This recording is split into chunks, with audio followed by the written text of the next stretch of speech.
Today is Labor Day, but for millions of Americans, they're still unemployed as the pandemic rages on. And now some of the biggest benefit programs to help them out have come to an end. Welcome to KOIN 6 News at 5 o'clock. I'm Jeff Gianola. And I'm Elizabeth Din. Paying mortgages, rent, even putting food on the table just got a lot more challenging for so many people. That's as several pandemic relief programs have come to an end, impacting thousands of people. Our Wayne Haverly joins us live now with a look at the steep challenges so many people now face, Wayne. Yeah, these federal benefits, they have been a lifeline for so many people, and they're ending at a very uncertain time right now with this Delta variant that's filling up the hospitals right now, which of course is really adding to the uncertainty and to the anxiety of all of these folks that just lost their benefits. Easy to get around, the biking. As a recent college graduate from New Hampshire, Nicole Patterson moved cross-country to Portland without knowing anyone. It was just months prior to the pandemic. It just seemed like there was a lot of opportunity and the city was really growing and, had space for people that wanted to start a new life.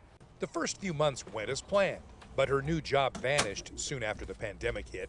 As she searches each week for another job, she's been surviving on unemployment and weekly federal pandemic benefits, which just expired. I'm a little nervous. I have been as financially responsible as I could be. I've been saving. It's not that I didn't think that this was coming or a possibility. But again, it's scary to feel like you're doing everything right, go to school, try and get experience, be as financially responsible as possible, and still kind of be forgotten and left behind. Oregon's unemployment rate fell to 5.2% in July, from over 13% when the pandemic started.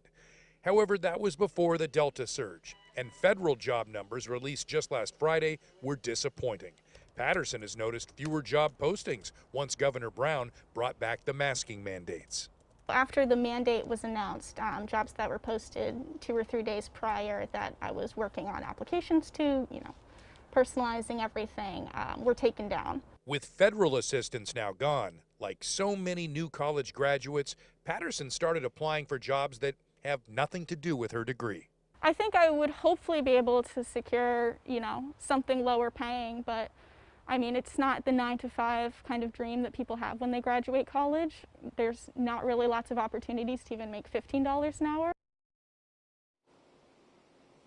Now, even with these federal benefits that are expiring right now, state economists, they do not expect there to be a big flood of job applicants, at least right now, and that's because of the Delta surge. They think that a lot of people are just going to use their savings that they've built up and then wait till things are a little bit safer before they jump in. Of course, not everybody has that luxury. Reporting live in downtown Portland, Wayne Haverly, KOIN 6 News.